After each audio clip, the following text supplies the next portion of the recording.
Good evening, everyone. A very warm welcome to this digital conference of FCM, the Mediterranean Federation of Accountants.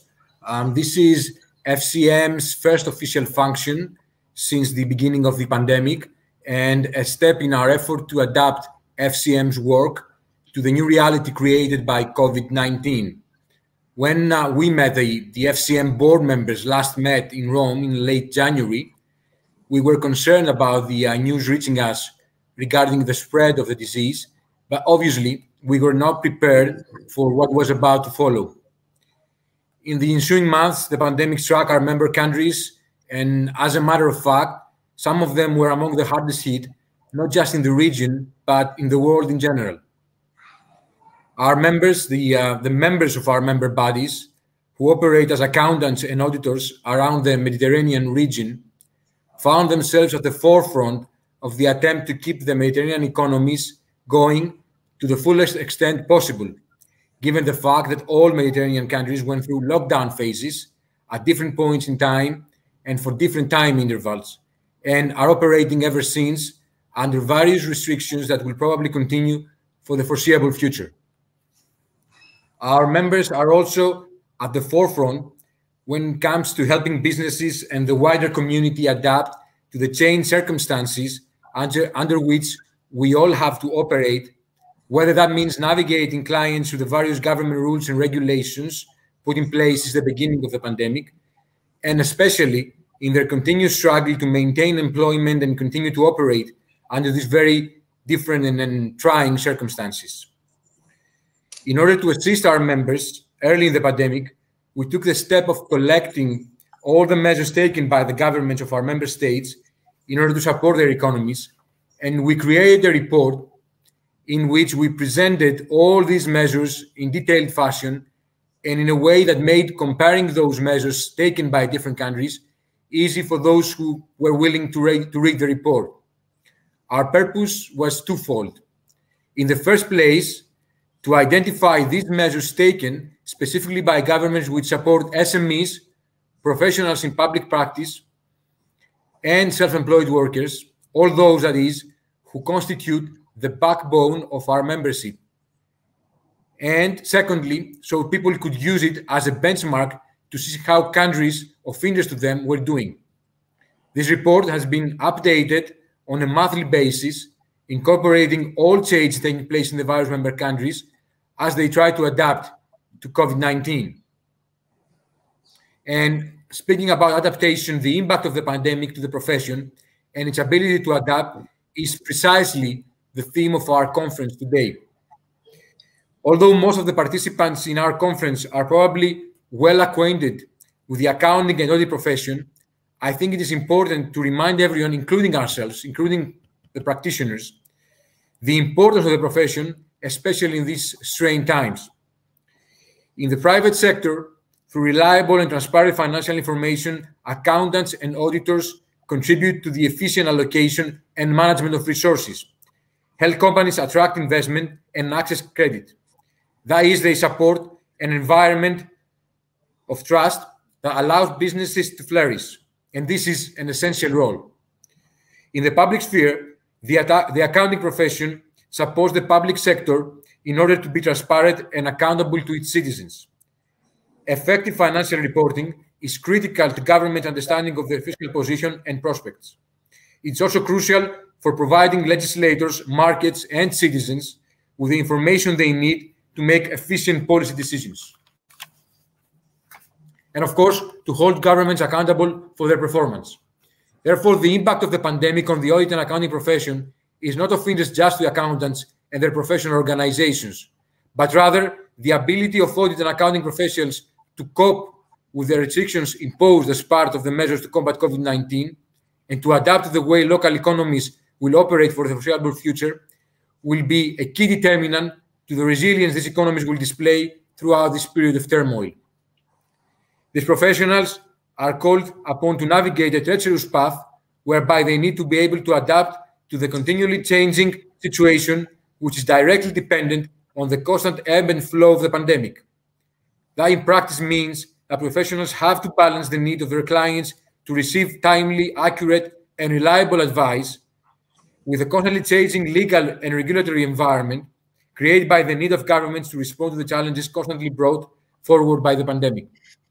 At the same time, accountants must be able to contribute to the economic recovery so eagerly awaited by the world economy and the world at large. At the beginning of the pandemic, few understood how long it would be before life returned to normal, and many analysts talked of V-shaped recoveries. It has now, unfortunately, become widely accepted that barring major improvements in COVID treatment, only a vaccine can allow economic activity to return to the pre-pandemic baseline. Even once the economy starts to reopen, measures will likely be put in place that curtail economic activity to some degree. Travel will be less common. Businesses will have to space workers and customers further apart. Restaurants will be serving fewer customers at a time, and sporting events concerts and other activities, involving large crowds probably will remain off limits for a long time. And even if the rules allow it, many people may be reluctant to return to life as it was before the pandemic. Therefore, even when the world economy will enter a growth phase, uncertainty will be a constant challenge for the private and the public sector, and the role of the accountant will be as important as it is in the current phase of the pandemic. I think it's good time now for me to stop and introduce our esteemed speakers who are doing us the honor of participating in FCM's conference. They are 4 professionals who are leaders of the profession in their respective parts of the world. They are going to share with us their insights about how the pandemic is affecting life, business, and the profession, and how they see the profession contributing to the economic recovery that the world needs so much. Our speakers are, in order of appearance, Philippe Araou, President of Chilea, a representative of the French professional body CSOEC, and my predecessor, the former president of FCM. Vixen Nkube, the CEO of the Pan-African Federation of Accountants. Jim Nafo, Deputy President of the Confederation of Asian and Pacific Accountants. And Florin Toma, the President of Accountancy Europe, the professional body of accountants in our continent, Europe. Before I give the floor to our speakers, I would like to extend a warm and big thank you to our Portuguese member body, OCC, which has provided the technical apparatus for today's meeting. I'd like especially to thank the President of OCC, Paula Franco, and its CEO, João Ferreira da Silva. Just a small detail, our participants who like to pose questions after the speakers make their opening speeches can write down their questions on the message box on the YouTube channel, and then we will relay those questions to the speakers. Philippe, the floor is yours. Thank you, dear Panagiotis. Thank you, FCM, for organizing this very interesting event, who will allow us and all our colleagues to understand what is happening in the other continents and to have a global overview of the situation. So what about the consequences of this pandemic, of this situation for the accountants, for the accounting practices? Of course, it is quite terrible for us, for all our colleagues. Philippe? Yes. And the first... We have a small problem with the connection. Can you... Do you hear me? We have a small delay in the connection. Can you try again, please? Yes. Well, I don't think changed anything, but I think it's okay now. Yes. Let's go. Yeah. Tell me if it's not okay. So I said that the first consequence of the virus for the accounting practices was to organize practice for maintaining the service to the clients working from home. Generally, we were already equipped with the right tools. We were doing that before for visiting our clients, but some practices were not equipped and were not ready for such homework. And these ones were in danger. And today, if they didn't move and didn't invest in the right tools, they are in danger. So I think that as a first consequence of this situation, we have to face an acceleration of the digitalization of the profession. digitalization of the process, digitalization of the flow between the practices and the business. And as such, this is a reorganization of the practice. And what is good, if we have to find some positive points of the situation, I think that it is a good one. The second consequence of this quarantine was the support to provide to our clients for helping them in receiving the governmental incentive. That was quite hard. Let's say the reality, what happened in every single practice, because it was complicated, it was new, it was moving all the time, and we have to adapt ourselves for helping our clients. And our teams were really on the spot, I would say, with a lot of additional work, because on the side they had to produce the work. We were in a period of closing financial statements, and well, it was very hard. And I guess that the accounting practices have been very successful in helping their clients.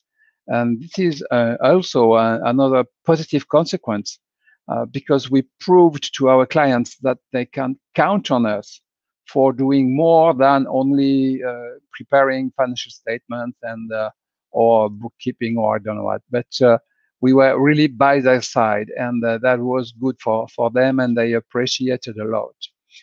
Now we are facing the crisis and the coming crisis.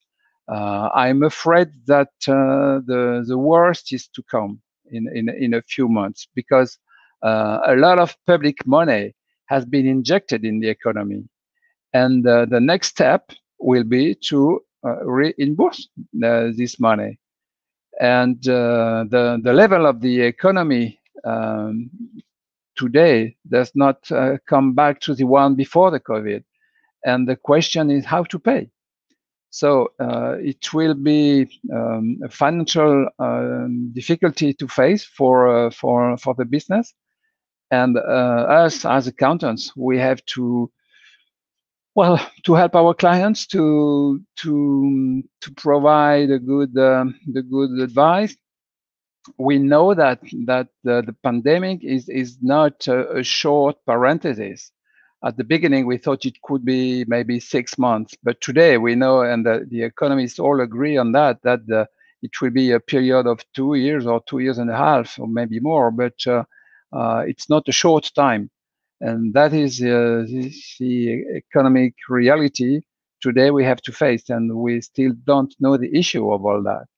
So we have entered this new time, this new period for the economy, and it is our role, for us accountants, to be ready for helping our clients.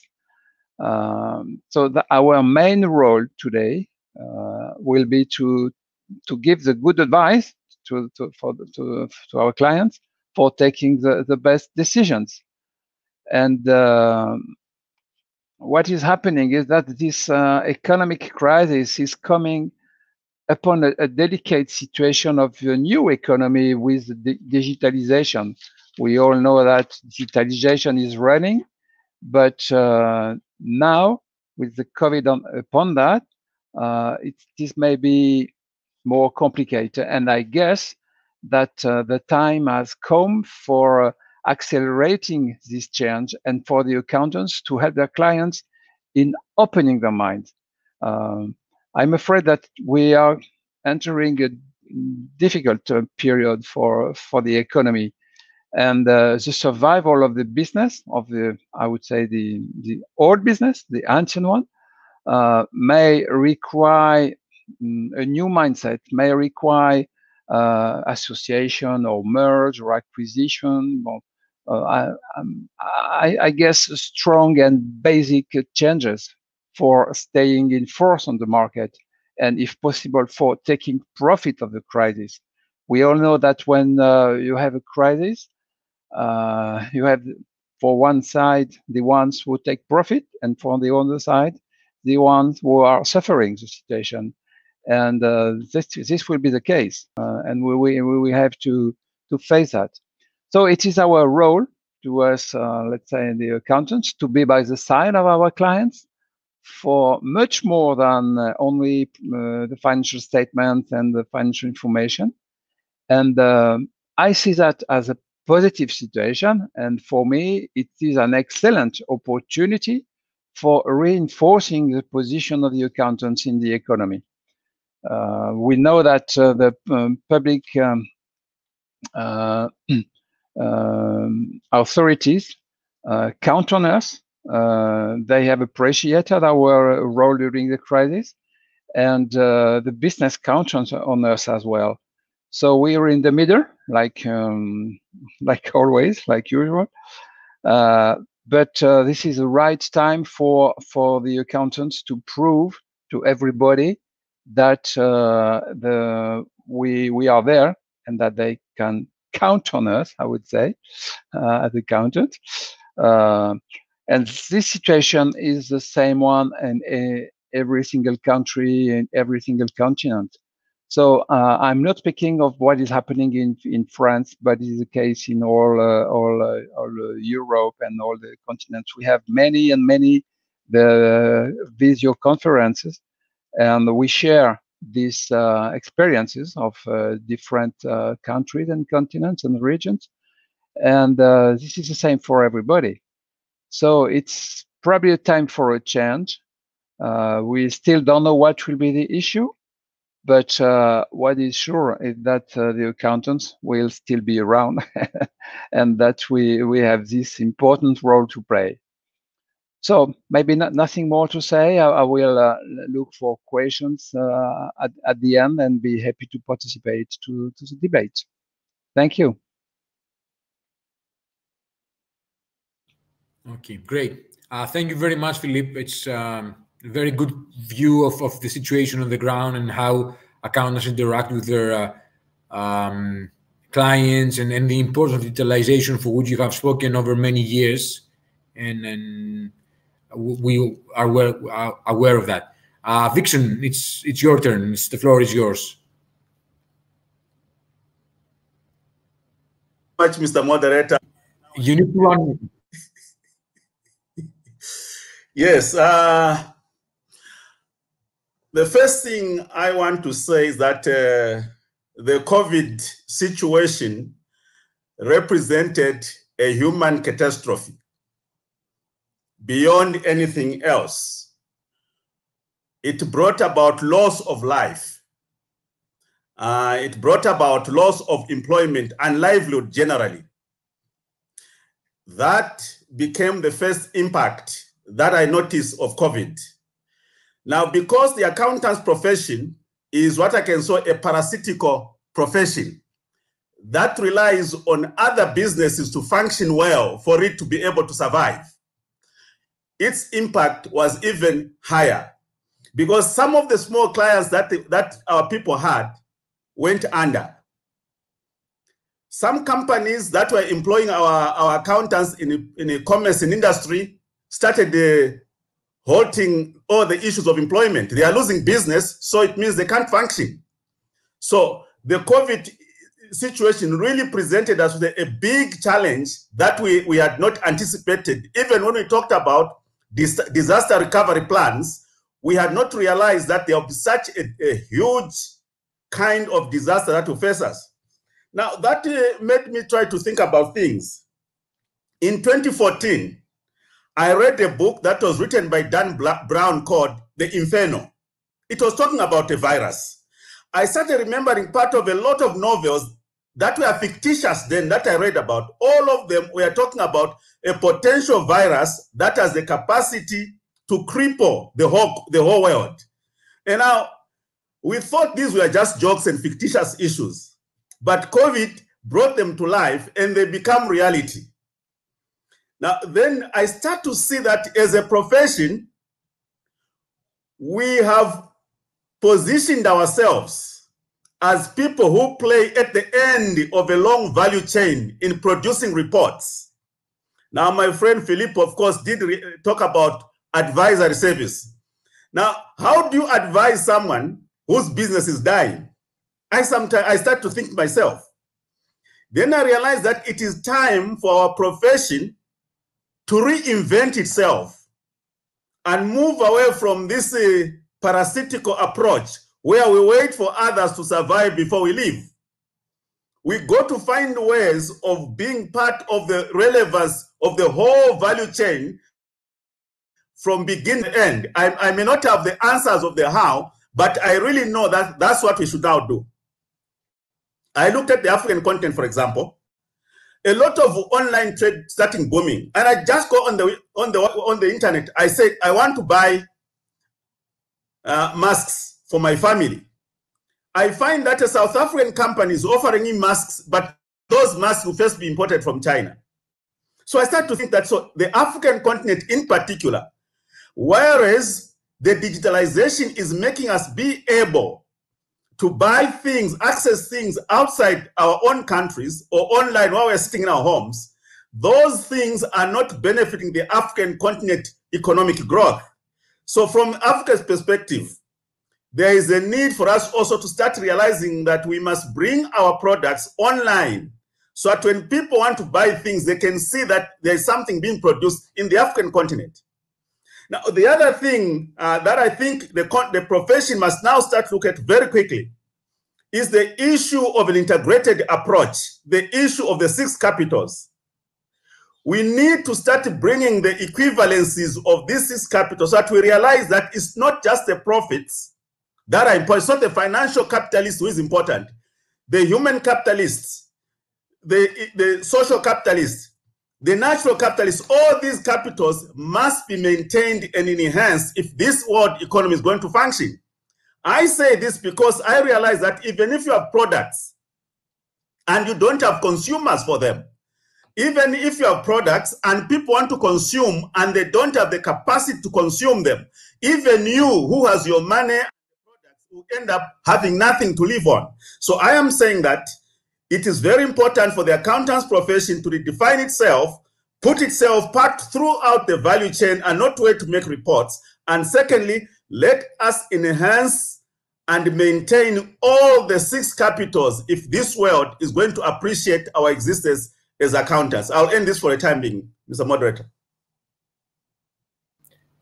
Thank you very much, Vixen. It's nice to hear a different perspective, an African perspective, and at the same time a call for the profession to change its ways when it comes to dealing with the pandemic. Next in line is Jim from Toronto. Jim, the floor is yours. Thank you. Thank you very much. So I'll start off by first saying good afternoon, good evening, and good morning to everybody, depending on where you're listening from. I'm here to represent the Confederation of Asian and Pacific Accountants, or CAPA. And so I'll be speaking from an Asian Pacific perspective, but I also work for the American Institute of CPA, so I'll also speak from the US perspective, and I'm happy to field questions from both. It's very interesting, the discussions that we've had so far from both Philippe and Vix, and I want to bring a little different perspective, the perspective of what is the impact of the pandemic, both on the profession as individuals who are practicing public accountancy or who are working in business and industry, but also from the perspective of what is the impact on the professional accounting organizations that represent those members. So all the various institutes and associations around the world. So as I said, I'm here to speak on behalf of CAPA. For those who don't know CAPA or who aren't familiar with the Confederation of Asian and Pacific Accountants, we have 33 PAOs as our members, and together those PAOs represent approximately 2 million of the world's accountants. So one of the first things that we did was to reach out to our member bodies and conduct a survey to see how they were dealing with the challenges of the pandemic and how their members were also dealing with those same challenges. And so we've published those survey results, and they're accessible on the CAPA website. The survey was called COVID-19 Impacts, Challenges Facing the Profession and Professional Accountancy Organizations. So that's available for everyone to see. And it focused, as I said, on the impacts, the challenges, and the organizational responses.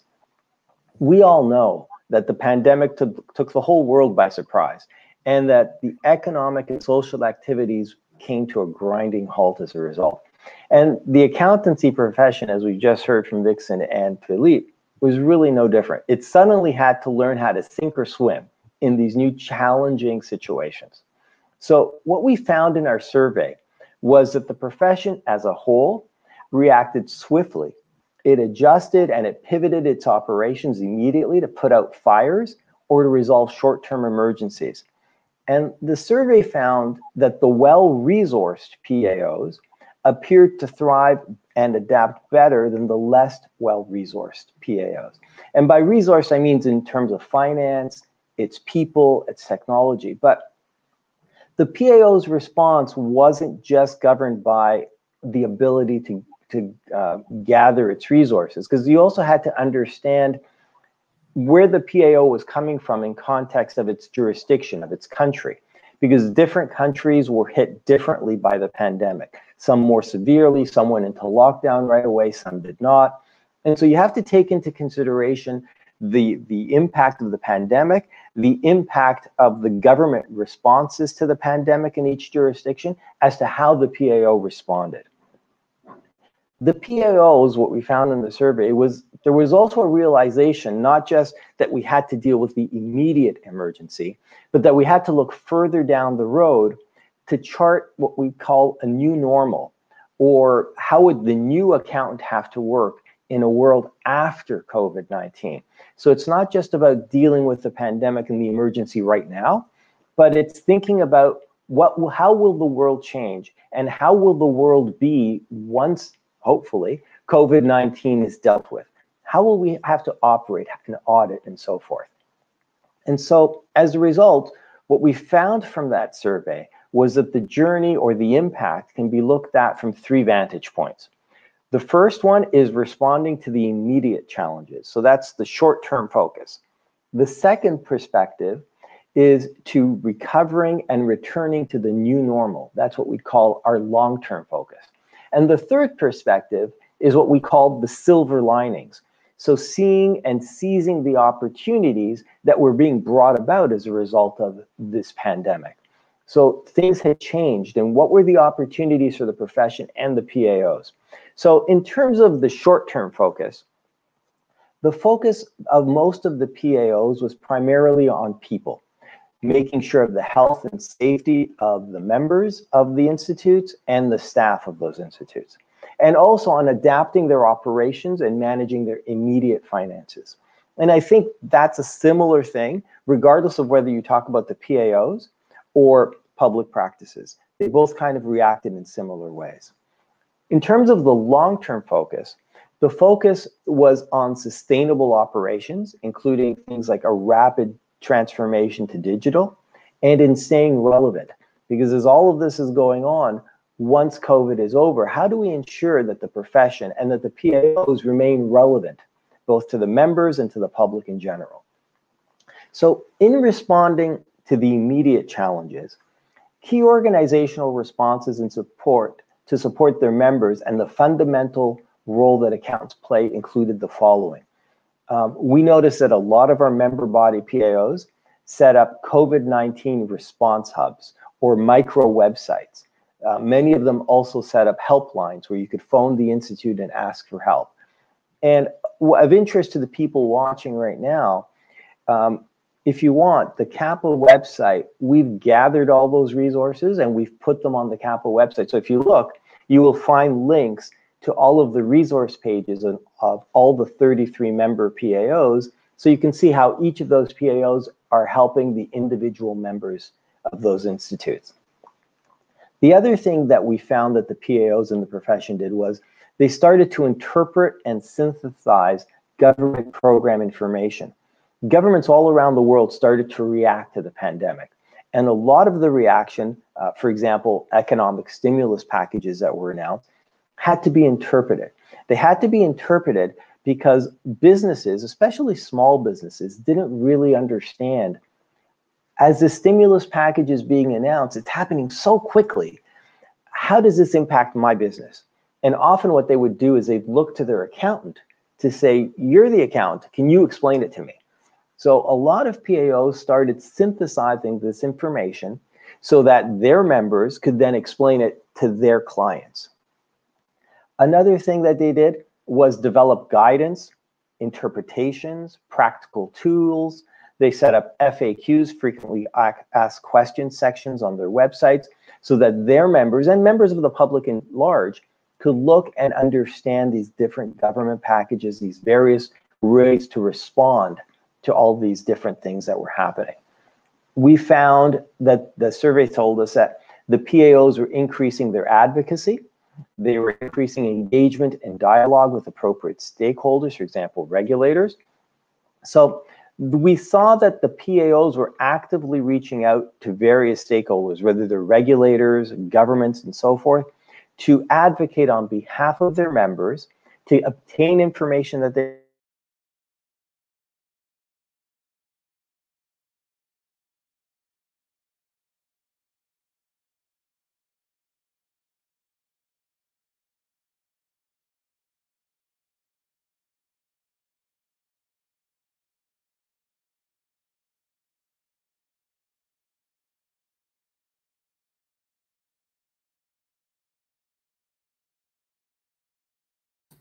I'm afraid we've lost Jimmy. Florine, can you take the floor, and then when Jim is back, he can take it from where he was interrupted. Sure. Yeah. Okay. So hello everyone. Thank you very much for this opportunity of presenting in this digital FCM conference, and in the company of such prestigious representatives from all over the world. I'm Florin Toma. I'm representing today the European perspective, which is Accountancy Europe. Accountancy Europe, for those who do not know, is the European professional organization representing 51 professional organizations from 35 countries in Europe.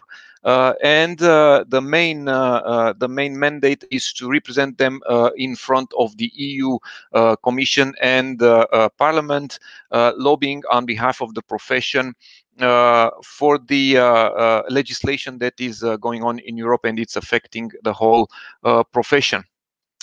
Next, please. So I will bring up a European perspective on the COVID impact. As you may know already, the European Union priorities today are mainly technology and the spread, the digital transformation in Europe, sustainability, especially through the Green Deal at the level of European Commission, and of course, naturally, the COVID-19 effects and impact on economies. Accountancy Europe strategy responded directly to those. Next, please. Responded directly to those challenges, as we have worked on the coronavirus impact, and we provide an overview of what is going on through publications, through blogs and podcasts on the Accountancy Europe website, and we respond to consultations from the European Commission and the Parliament. Next, please. So in this context, our main concern was about how especially companies and especially small and medium enterprises are doing in those harsh conditions, and what the impact was there. And we think that accountants do play an important role, and it has been already highlighted by all our previous speakers. So we found 5 main actions that the accountants should do during the crisis. Among them, we have, first of all, inform about everything that is going on in terms of aid and regulation, because aid and regulation from the states has came in at a very fast pace, and companies should head to keep track and to keep the pace with that. Then to find the aid that it's applicable to the clients of the accountants, help with immediate business survival, and of course thinking about the life after pandemic, help to plan for the medium and longer term. Next, please.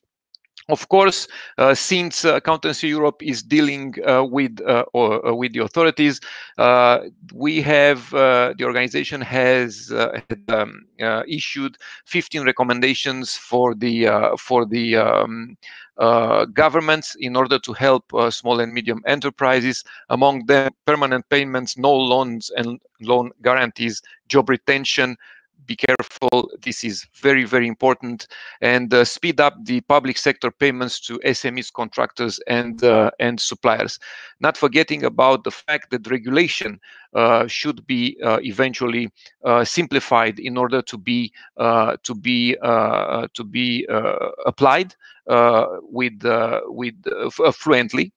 And a lot of those recommendations, in fact, were measures that are already taken up by the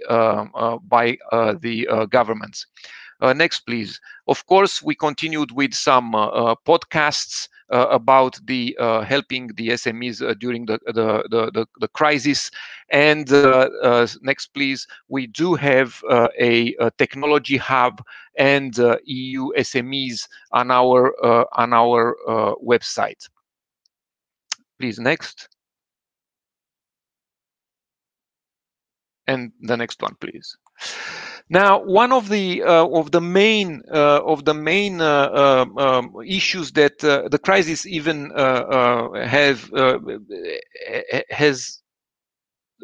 revealed is the fact that the climate change and the sustainability issue is clearly something on which we need to act immediately. And Accountancy Europe has been very active in this front. Because SMEs are in the forefront in the supply chain, and they are going to be impacted by the sustainable financial reporting, which will come next, please, in the next period at the level of the EU, of the European Union. I'm not sure. Maybe a lot of you know that today we are talking at the EU about the NFE, non-financial information reporting standards, which might be, who knows, we will see, because this is first steps simplified for the SMEs. And of course, we are talking also about the assurance on those non-financial information. A lot of other publications have been done by Accountancy Europe, talking about the risk management for a small and medium sized enterprise. Next, please. And finally, but not at least, I would like just to say that I myself am a practitioner back home in Bucharest, in Romania. So dealing directly with clients, with the small, medium, and also big clients, I think what one of the main revelations of the crisis is the fact that everything becomes uncertain. The past is not predicting the future anymore. So companies need really to adapt and to get the ability to have the resilience for the next period after the crisis. Resilience, which means, in my opinion, being prepared for anything that has been that is appearing, because we cannot. We are going to live in a world of uncertainty, and we need to be certain about one thing, about what we are doing really, but be prepared to respond to those uncertainties. Change is coming from outside, but looking inside, companies they should look at their business model first to see if this stands in front of the next challenges. They should look at cash flow models and flows. They should look they should consider, of course, options in terms of mergers, acquisitions, and diversification. And not only that, they might even think about doing different kinds of things than they have done today. I think at like everyone has already been agreed upon, any crisis should be seen also as an opportunity, and the opportunity is really to transform ourselves. With that, I will thank you again for giving me the opportunity to say those to express those thoughts, and of course I'm open to any questions. Thank you.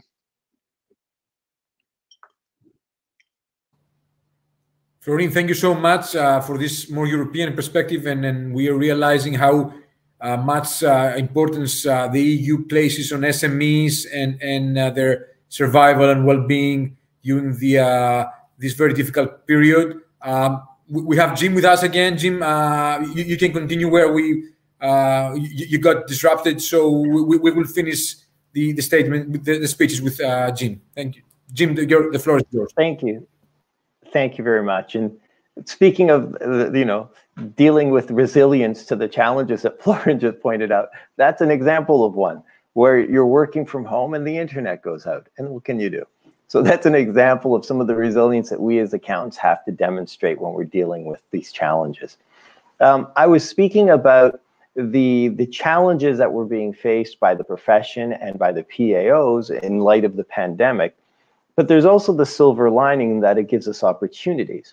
And so I think one of the opportunities that's presented to the profession is demonstrating our value to our clients and from PAOs to their individual members in how we react to this. So for example, I was talking about the challenges faced by new government programs and stimulus packages being put forward.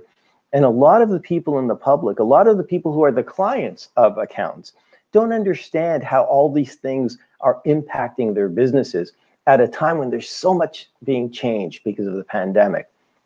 And so that's an opportunity for the accountant to meet and speak with their client and help guide them through all of these very confusing packages and programs that are being announced by the government. It's also an opportunity for the PAOs to understand those programs, to advocate for their government, to promote programs that are beneficial for the public, and then explain them to the individual members who then in turn can explain them to their clients. So I see that, it's a challenge, but at the same time, it's also an opportunity for the profession. In the longer term, there's also challenges that the profession and that the PAOs have to face. There's going to be a need for rebalancing, the need to save lives on the one hand, because the pandemic, obviously that's the first concern, the health and well-being of the population, and also though, to safeguard the livelihoods of the population. So there's a delicate balance where we want to do things like lockdowns in order to limit the spread of the disease. At the same time, we have to consider that lockdown, the economic consequences of that, impacts livelihoods in a way that also impacts the health and well-being of the population. And so the profession can help play a role there. So one of the things that we found from our survey at CAPA was that the organizations, the PAOs, were shifting their resources to focus on supporting the recovery and the reopening of the economies. In other words, how will the profession deal with the new normal? And so that's one of the things. We saw that the PAOs were trying to negotiate member deals on behalf of their members with organizations that sell, for example, accountancy software or audit tools, They were helping to support the digital transformation journey so that the profession could align with the rest of the economy. They were reviewing and recalibrating their continuing education offerings. So they were moving things from live in-person offerings to virtual or webinars, like the one we're doing right now. They were having webinars on topics such as how do you audit remotely? How do you change your reports? How do you change your procedures? And again, you can find many of these webinars through the CAPA website, linked to the individual PAOs. You can find them directly on the AICPA website as well. And so these are some of the longer term things that we found. Now, looking to the future, as I mentioned, there are some silver linings. There are some opportunities that have emerged as a result of this pandemic. We're seeing that PAOs, or institutes, are becoming more nimble, more agile. They are developing more dynamic operating models. They are accelerating their digital transformation in a way that they hadn't before. So they might have been thinking, for example, to do more webinars and less in-person events, or they may have been thinking of offering their exams online as opposed to in person, but they were looking pre-pandemic to a longer term horizon.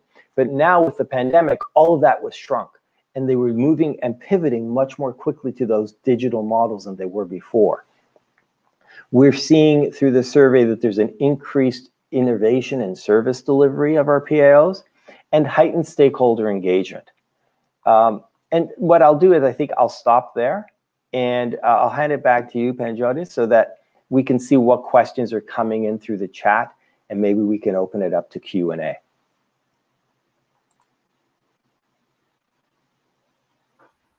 Okay, great. Waiting for possible questions. Let me start with one question I had in mind. You know, in those happy times before COVID-19, when we had the luxury of discussing things other than day-to-day infection rates and the survival of businesses, there was a sense of existential threat, or if you like, of big change in the accounting and audit profession as a result of digitalization in general and AI, artificial intelligence in particular. We discussed professionals and PAOs. We discussed the extent to which the AI will impact our businesses, will threaten our line of business, or impact it. And there were a number of surveys. I remember 2 or 3 years ago reading an article in The Economist where auditors and accountants were the most vulnerable professionals in terms of having seen a large part of their work being replaced by AI.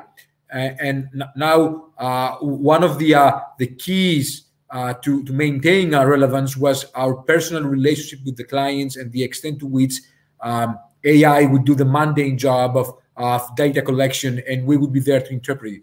So I suppose my question is, in this new world, which is going to be around for at least a couple of years, where we do a lot less business in physical proximity and operate much more through various platforms, and the clients do not have the opportunity to see us up close and personal. Do you think that AI is a solution or part of the problem of how accountants do their job? Philippe, would you, being an expert in digitalization, would you like to say a few things?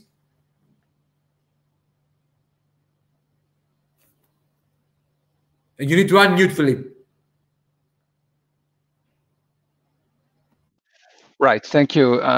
Yes, it's my pleasure to comment on that, but even if I'm not an expert, I'm just an accountant, like I used to say, nothing more than an accountant, but interested by what is happening in the world and in our industry. I don't see the artificial intelligence like a competitor for the accountants. I think it is something very serious to take in consideration. but let's see that like a tool for us, and let's see that like something which will help us in providing maybe and probably a better service with more added value for the client. But it will not replace the accountants. I'm quite confident on that. Actually, this is opening a new world, and we have these databases, these data lakes, like they call, without any kind of limits. So we may have the use, and it is our role to find the right use of the data. And the artificial intelligence is entering our industry, is entering the economy, and probably all our clients. And this is a challenge for us. A challenge because we have to find the right way to provide a service, a useful service for our client. So let's try to find the right way to do that. And of course, what is maybe my I'm afraid of something. I'm afraid that we are fully depending on our providers. I mean the editors, the ones who provide the tool for the accountants, and we can be the best accountant in the world. If you do not have the right tools, you will not be able to provide in a good way your clients. So this is my fear. So we are depending on them. But for me, and it could be a role for the PAOs, and maybe at international level, maybe at world level. When I was a board member of IFIC, I was leading the technology committee, and we started discussing that. I think it could be the role of the international organization to have to speak with the editors of the profession, and to help them in providing the best tool in accordance with our rules, with our codes, with ethics codes, and all that. So let's be positive in front of the technology and in front of such changes. They are coming, but they have to be nothing than a tool, and that would be the best way to help the accountants. And my perspective and my guess is that the accountants will not disappear, dear Panayotis. Panayotis, if this is Jim, if I can just add to Philippe's comment. Absolutely, I agree with what he's just, thank you.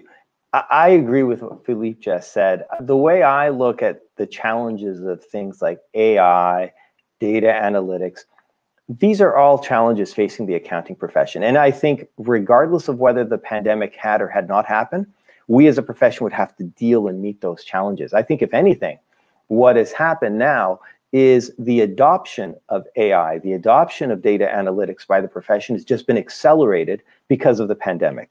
Because now we have to find new ways of doing the work that we were doing before. And we've learned that we have to adapt to the new technologies even quicker than we had originally planned to. Now, as an example, you see more than ever now, accountants are working from home. They're working from remote locations because they can't go to the offices the way they used to, or they couldn't go to their clients' premises the way they used to. And so, you know, accounting organizations are just adapting that much quicker. So I think one of the silver linings of the pandemic is that the profession will be moved to adopt these technologies, whether it's AI, data analytics, and so forth, much faster than it was going to before. I think, just building on what Philippe said, we have to start thinking as to how the profession will evolve as a result of the pandemic. Because the pandemic will be with us for a while, even after the vaccine is found, but by the time it gets distributed and so forth. So another interesting challenge is how do we continue to deal with our clients? What's our value proposition to our clients? Historically, when an accountant wants to engage a client or continue to build a relationship, they do it through face-to-face meetings. They go to the client's office, maybe they go out for lunch, they have these discussions, but now you can't do that. So how do you continue to maintain that relationship with your existing client? And how do you build relationships with new clients, clients that you've never met before? How can you do that in a virtual environment? So we as a profession are being faced with brand new challenges that we had never considered before. And I think some of the results of these are that we will adopt technologies at a much faster rate than we would have otherwise, such as AI, data analytics, as I said before.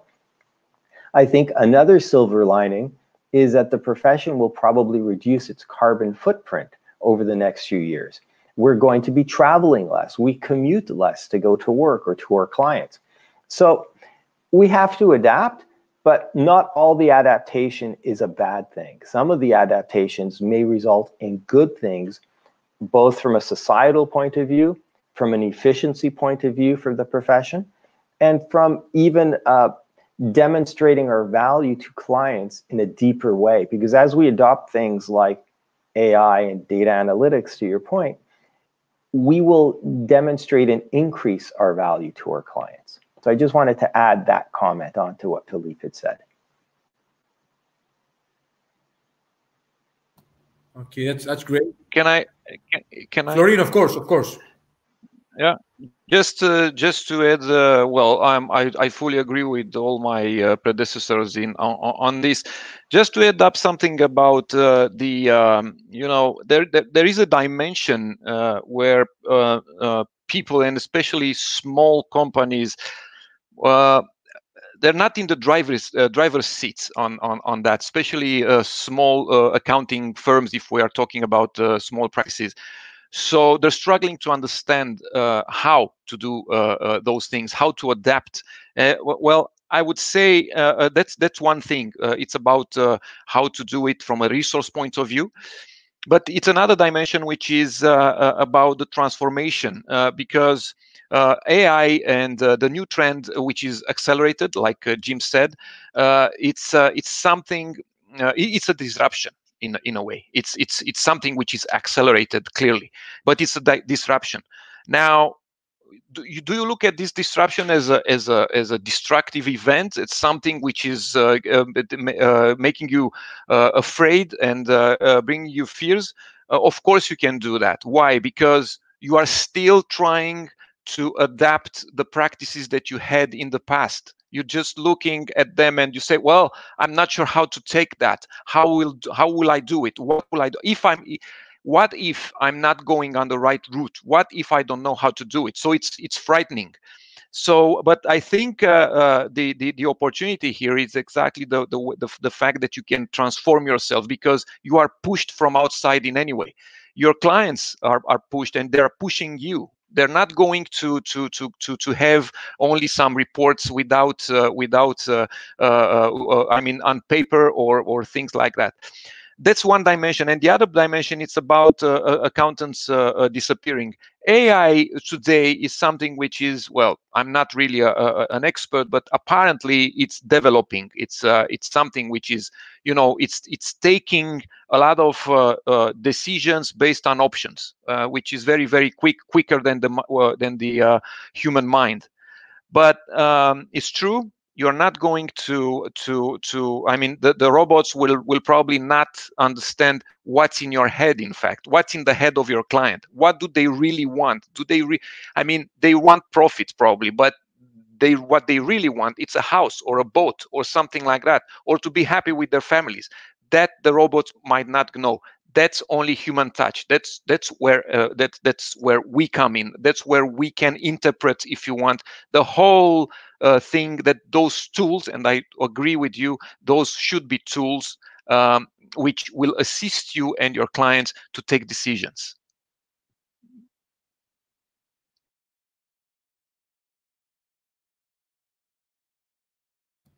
Vixen, you would have to unmute. Yeah. Yes. Yeah. Okay. I see. I can unmute myself. So We got also to distinguish between the accountant and the accountant's profession. Whether there is fourth industrial revolution or not, the accountant's profession will be there. Now, the accountant as an individual does face risks if he does not re-engineer himself or herself. And that's a point that we need as PIOs, as leaders of the profession. We got to emphasize to our people that unless they re-engineer, re-understand their roles, our role actually all along was not to balance books. It was the first step that we had to do before we become accountants. But many of us got stuck in the balancing of books as though that's what accounting is all about. Now, I know nowadays when I have a problem, I can WhatsApp my brother who is not near me to solve the problem with me. I don't see why we cannot develop the relationship with a client using the same technology like we are using for social media, for social interaction. Because really, even when we are talking to our clients, we are being social. We are dealing with social emotive issues like Jim, you said, is it Jim who said, if the client wants a house, we do not need to talk over a cup of tea to know that the ultimate need of this client as they are doing their business is to buy a house. We can do it through social. To me, the issue of face-to-face meetings it was just an added value. I was just telling my workmates yesterday, I have saved so much on fuel since the lockdown started. I am working from home. In fact, more work is being done at home because I'm not spending time on the traffic. So there are so many dynamics that are actually, as you say, Jim, that are bringing more positives than negatives by us working home. Yes, there are challenges. I'm also a parent. You've seen my little kids coming once in a while because my office also happens with the printing room and everything. They'll keep coming, yes. But overall, I think the acceleration of us adapting technology has made my productivity increase more than I would have before. So we got to understand it like that. And at the same time, let us not downplay to say that there's no harm coming from the fourth industrial revolution. There are a lot of challenges that are coming to face the professional and not the profession, because we may end up having our clients being able to get answers without us. So we got to find out how we fit our relevance in this fast-moving wheel. Thank you. Okay, great.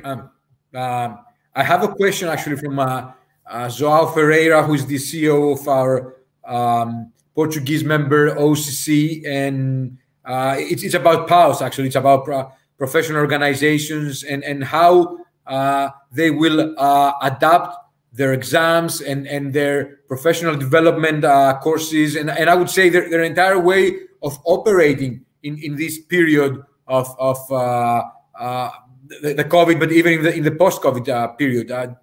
Jim, I think you may have a good idea of how PAOs, especially in the Asian and Pacific region, are adapting to this situation when it comes to exams and all the other ways they're serving their members.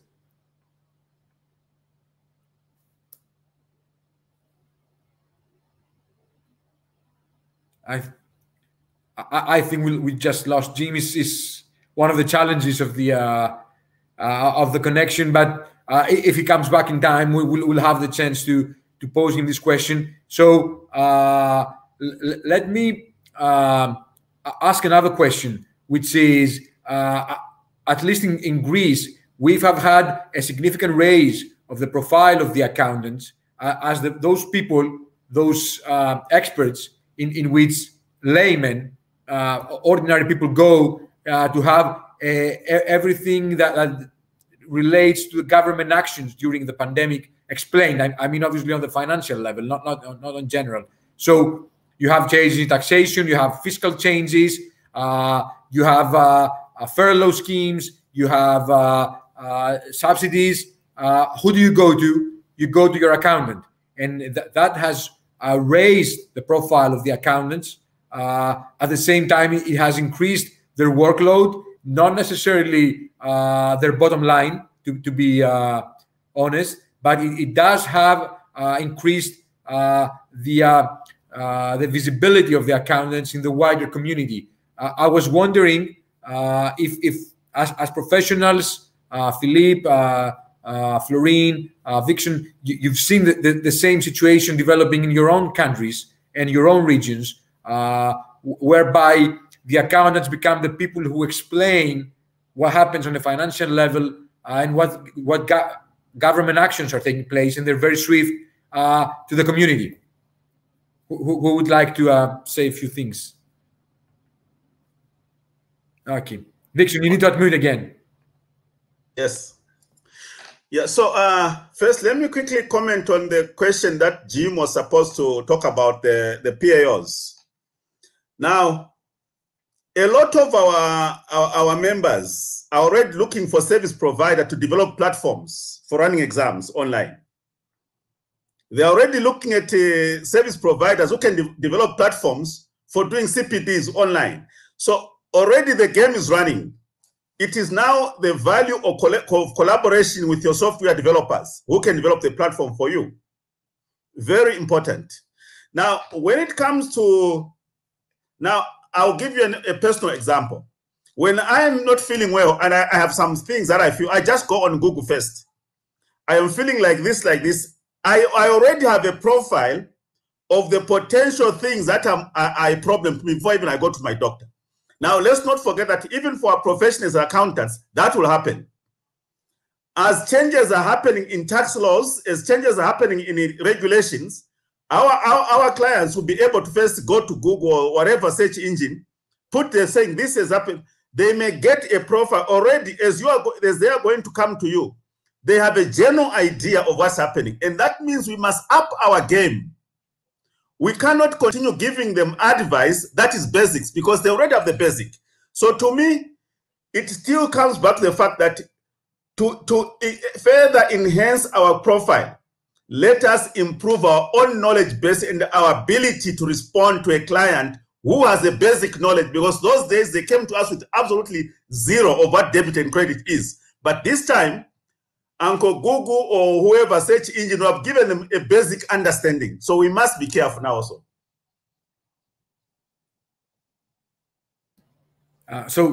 Jim, you were out trying to answer the question. Would you care to continue? Sure. I left to do some research and now I'm back. Just picking up on some of the concepts that were discussed from Vixen earlier, where he said we have to consider the impact on the profession as well as the impact on the professional. And I think that's a very important point. The impact on the individual accountant will vary, and it will depend on a lot of things.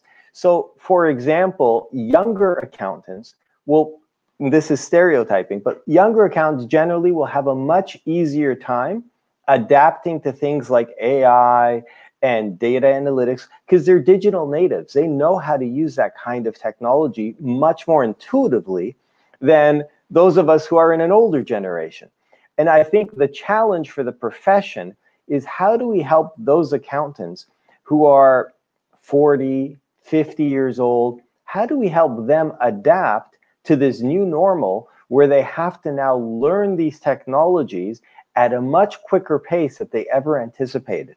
And so to Vixen's point earlier, that you have to consider the impact on the profession, but also on the professional, I think that was a very good point that he made.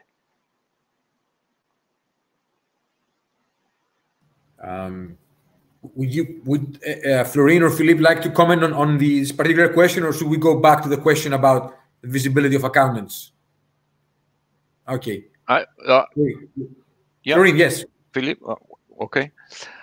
The first one was about the PAOs and their way of learning. Clearly, I think there are already a lot of platforms, a lot of organizations who have been or providers who have been developed those platforms.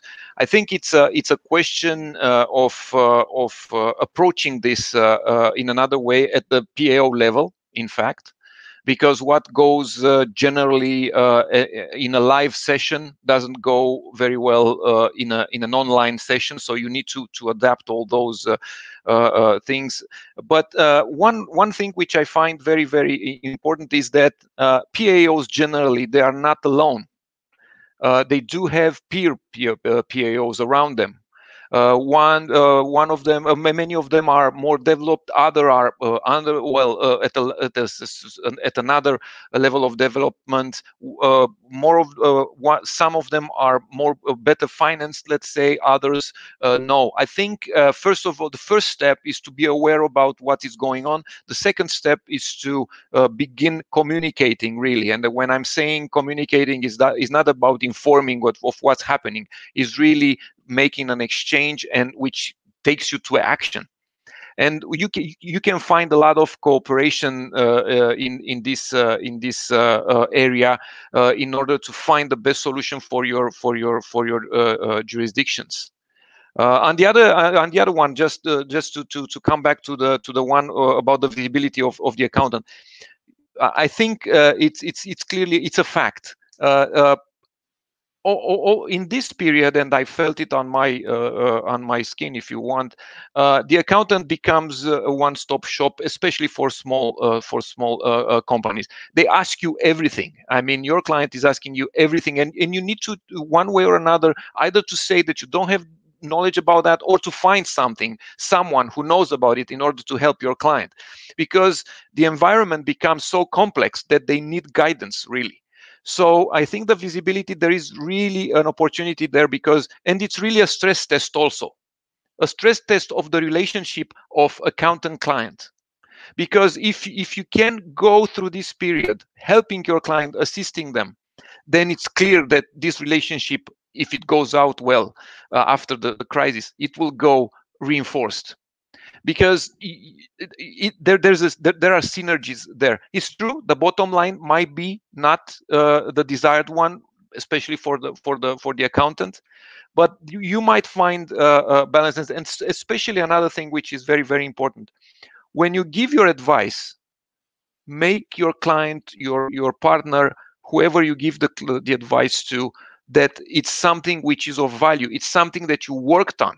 It's not something which came from the air and just take it there and they say, well, I want more. They need to understand that you worked on that, and the fact, and that's communicating again. It's really saying what you're doing. And accountants generally in the past, they were not very good at communicating what they're doing. Very briefly, Panayotis, I fully support Florin's comment on the one full stop shop for the SMEs, and that is a reason for the accountants to have maybe new profiles inside the practices, because it's not easy to become an expert on data when you already have succeeded in being an accountant. It's not easy to start again and to study from scratch. No. So we need data scientists, we need engineers in data information, and all these new jobs should be part of our practice, of our offer. And it is better to have them inside. Otherwise, there will be, let's say, competitors outside the practice, and they will serve our clients. So my feeling is now it's time for the accountants to open the door and to have the new profiles in their teams regarding data scientists. Okay, great. I have a question from a colleague in Greece. Is the security of the electronic exchange between accountants and auditors, and I guess he also means between accountants, auditors, and their clients. How high is it up on your worry list? The security of those exchanges, especially in Europe, we have a new regulation on data protection, and it's quite strict, and we've already seen here in Greece the first fines as a result of this regulation. But I suppose there are similar data protection laws around the world. So how big of a worry is that for professionals in your areas? Philippe, would you like to take the floor? Well, you already commented that we have a clear regulation in France for protecting the data. I think that security has to be part of the process. It's not something to add, and it may be the role of the accountant to control that the security is already included. It should be native, I would say, in the databases of the company. So if it is already secured for restituting the data, whoever be the destination, it can be tax administration, it can be the clients or all the stakeholders. It will be the same with the auditor. The relation with the transmitting data to the auditor has to be fully secured. I fully agree on that, and it is important. But it is as well part of the work of the auditor to control the security, and that is why we need, like I said before, to have new skills in the practice for going in depth in the data basis of the company.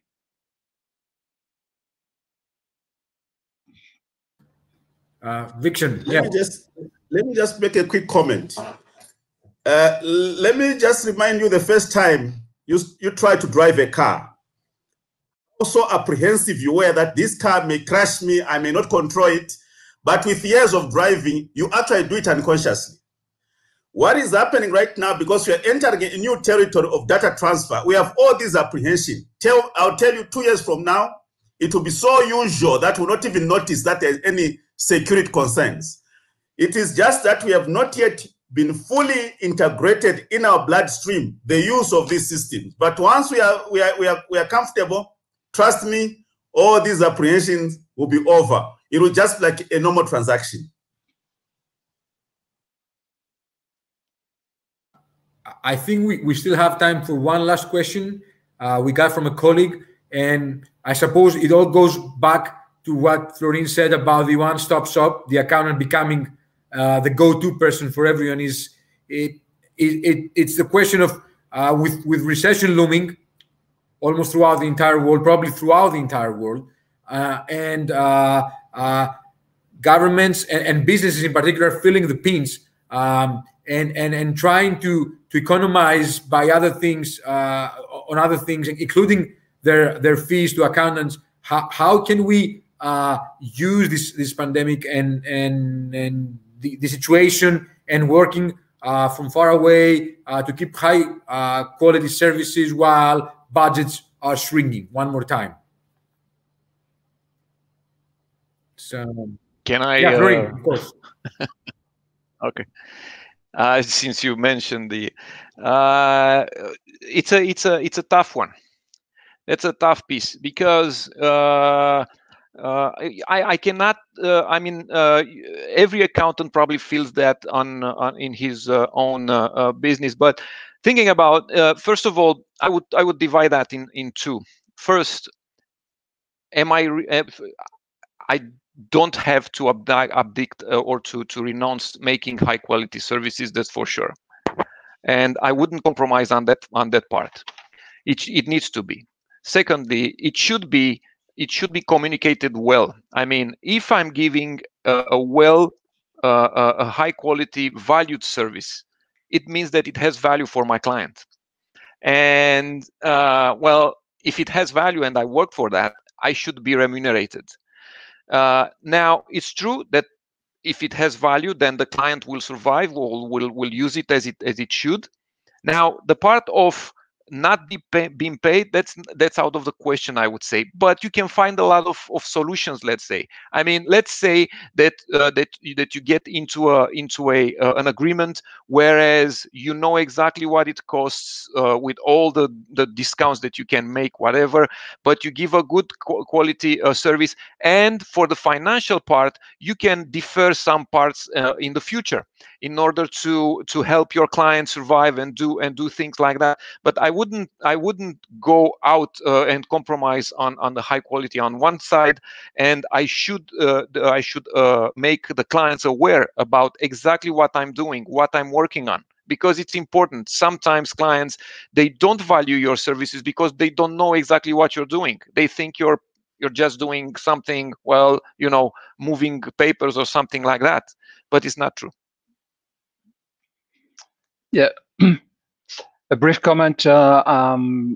It is a reality that today to sell an accounting service is not easy, and the prices are going down and down and down. Why? Because there is no added value, like Florin just said, for the client, for themselves. They think that there is no value, and they are looking for the cheapest one. And how to face that is probably to include something else in the service. So when I say something else, I mean that we have to look for this added value. We need to provide a valued service better than what we did before, not only concentrating on accounting, I mean on the past, because this is the reproach to the accounting that we are speaking of the past, when the client is very much interested in the future and tomorrow more than yesterday. And with the tools and the data tools, we have the capacity of providing some predictive information, and we should concentrate on budget and on future, and this is a valued service, and it will be easier for selling that at the right price, because it will help the client. And this is a change in our profession, and we have to move to that. Otherwise, well, we'll be poor and poor. Okay, I think we're coming towards the close of our discussion in our panel. Unfortunately, we lost Jim. Maybe he will come back in the meantime. I think for us, for FCM, that was a great honor to have high-ranking representatives from professional bodies, which among them cover more than 150 countries. I think we had the opportunity to discuss issues that are of interest to accountants throughout the world, and especially in the Mediterranean region, where SMEs are the backbone of the local economies. I'd like to thank Vixen and Kuber from PAFA, Florin Thomas from Accountancy Europe, Philippe Araou from Chilea and the French professional body, and Jim Nafo from the Asian and Pacific Accountants Federation for devoting their time to connect and discuss with us. So thank you very much to our participants for having the patience to stay for us for close to an hour and a half. And once again, a special thanks to the Portuguese body OCC for covering the infrastructure for the event, and especially to Luis Patuleia, who made the whole thing possible. So thank you very much to everyone. Goodbye, and we'll see you soon. Thank you. Thank you. Bye.